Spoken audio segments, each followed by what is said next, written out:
पेशाब नेफ्रॉन में 3 हिस्सों में बनता है, 3 स्टेप्स में बनता है। एक तो है ग्लोमेरुलर फ़िल्ट्रेशन, सेकंड है ट्यूबुलर रीअब्ज़ॉर्प्शन, थर्ड ट्यूबुलर सीक्रेशन। पेशाब जो है वो यूरिया और फॉस्फेट्स वगैरह जो हमारे खून से फ़िल्टर होते हैं उससे मिलकर बनता है, जो फासिद मवाद हैं उनसे मिलके बनता है। और इसमें 94% वाटर होता है, 0.1% इसमें यूरिक एसिड होता है, 0.15% इसमें क्रेटिनिन होता है, 3.5% इसमें यूरिया होता है, 0.25% इसके अंदर पोटाशियम होता है, 0.25% सल्फेट होता है। इस तरह इन सब चीज़ों से मिलके पेशाब की फॉर्मेशन होती है। हमारे खाने या पीने की मिकदार और हमारे मौसमी हालात हमारे पेशाब की मिकदार पे असरअंदाज होते हैं। अच्छा, अब आपको ये बताते चलें कि गुर्दे जो हैं वो एक बहुत अहम फंक्शन करते हैं, जिसकी वजह से खून के अंदर उसके जो ज़रूरी सब्सटेंसेस हैं उसकी मिकदार को लेवल रखने का काम, जिसको हम होम्योस्टेसिस बोलते हैं। अब इसको ये काम होता कैसे है? अगर जिस्म में डिहाइड्रेशन का शिकार है तो गुर्दे फ़िल्ट्रेशन के लिए कम पानी लेंगे, और फिर अगर इसके अंदर एसिड्स की मिकदार ज़्यादा है तो गुर्दे एसिड्स खारिज करेंगे, और अगर पोटाशियम की मिकदार ज़्यादा है तो गुर्दे जो है वो फ़िल्ट्रेशन के थ्रू जो है वो पोटाशियम की मिकदार को ज़्यादा खारिज करेंगे। अब ये सारा प्रोसेस जो है जिसमें खून के अंदर उसके ज़रूरी सब्सटेंसेस की मुनासिब मिकदार को जिस्म के अंदर रखना, इस प्रोसेस को हम कहते हैं, इस प्रोसेस को होम्योस्टेसिस बोला जाता है। जैसा कि हम सब जानते हैं कि गुर्दे जो हैं वो खून की सफाई का काम करते हैं, और इसकी बुनियादी फंक्शनल इकाई जो है वो नेफ्रॉन है, और नेफ्रॉन की जो बुनियादी इकाई है वो ग्लोमेरुलाई है। और इसमें एक ख़ास चीज़ कि क्रेटिनिन की जो है इसमें क्रेटिनिन और सोडियम और जितनी भी फ़िल्ट्रेशंस हैं वो ग्लोमेरुलाई के थ्रू होती हैं। अब इसकी जो फ़िल्ट्रेशन रेट है, जिसको GFR यानी ग्लोमेरुलर फ़िल्ट्रेशन रेट कहते हैं, ये 120 मिलीलीटर पर मिनट होता है। तो पर मिनट होता है। अच्छा, इस क्रेटिनिन की मौजूदगी और इसकी गैर मौजूदगी भी GFR लेवल को से भी इस GFR लेवल को नापा जा सकता है, यानी कि क्लियरेंस ऑफ क्रेटिनिन या complete removal of creatinine from blood. इसकी बेसिक वजह ये है कि जो इसको जो है ये फ़िल्टर तो करते हैं, ग्लोमेरुलर इसे फ़िल्टर तो करते हैं, लेकिन ट्यूब्यूल्स इसे रीअब्ज़ॉर्ब नहीं करती।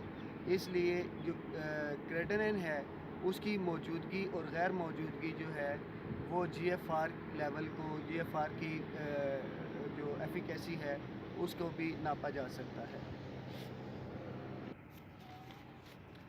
नेफ्रॉन्स में कैपिलरीज़ का जाल होता है जिसको ग्लोमेरुलाई कहते हैं, और इसके फंक्शन को ग्लोमेरुलर फ़िल्ट्रेशन कहते हैं। ये जो फ़िल्ट्रेशन का काम है ये ग्लोमेरुलर में होता है। और आपको एक और चीज़ बताएं कि ट्यूब्यूल्स जो हैं वो करीबी नालियों से वो जो फ़िल्टर शुदा खून होता है वो करीबी नालियों तक पहुंचाते हैं। इसको ट्यूबुलर रीअब्ज़ॉर्प्शन कहते हैं। और इसी तरह जो फासिद मवाद हैं वो उन नालियों तक पहुंचाया जाता है कि जो पेशाब को इकट्ठा करती हैं। इस सारे अमल को ट्यूबुलर सीक्रेशन कहते हैं।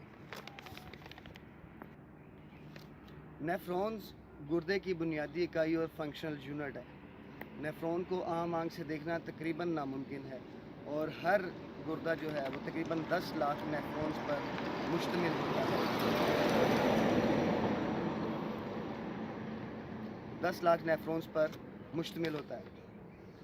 जैसे ही फासिद खून जिगर से गुर्दों में दाखिल होता है तो नहायत ही मशीनी अंदाज में इसकी फ़िल्ट्रेशन का काम शुरू हो जाता है। अब खून के अंदर पाए जाने वाले फासिद मवाद, एसिड, बेस और इलेक्ट्रोलाइट्स, ये जब ये ट्यूबुलर सिस्टम के ज़रिए, ट्यूबुलर फ़िल्ट्रेशन के ज़रिए जो है इनकी फ़िल्ट्रेशन होती है, और ट्यूबुलर सिस्टम के ज़रिए इसकी फ़िल्ट्रेशन होती है। चले। خون میں پائے جانے والے فلوئڈ، ایسڈ بیس الیکٹرولائٹس اور ایسڈ بیس، ان کو ٹیوبولر فلٹریشن کے ذریعے ان کی فلٹریشن ہوتی ہے، جبکہ خون کے خلیات، پروٹینز اور اس کے ضروری کیمیکلز جو ہیں وہ خون میں ہی موجود رہتے ہیں۔ نیفرونز جو ہے الیکٹرولائٹ بیلنس کے لیے آئنز کو سیکریٹ بھی کرتا ہے اور ان کو ری ایبزارب بھی کرتا ہے۔ خون گردوں میں داخل ہوتا ہے تو گلومیرولس کی طرف جاتا ہے، تو اس کی دیواروں میں پریشر کی وجہ سے فلٹریشن کا کام ہوتا ہے، جو فلوئڈ کو خون سے علیحدہ کر دیتی ہے۔ یہ سیلف فلوئڈ جس کو پلازما کہا جاتا ہے، پانی اور چھوٹے مولیکیولز کے ساتھ رینل ٹیوبیولز میں داخل ہوتا ہے۔ سیلز اور پروٹینز خون میں ہی رہتے ہیں۔ پلازما پروکسیزمل کنولیوٹڈ ٹیوب میں داخل ہوتا ہے اور میڈولا کے نیچے کی جانب لوپ آف ہینلی میں سے ہوتا ہوا ڈسٹل کنولیوٹڈ ٹیوب کی طرف جاتا ہے۔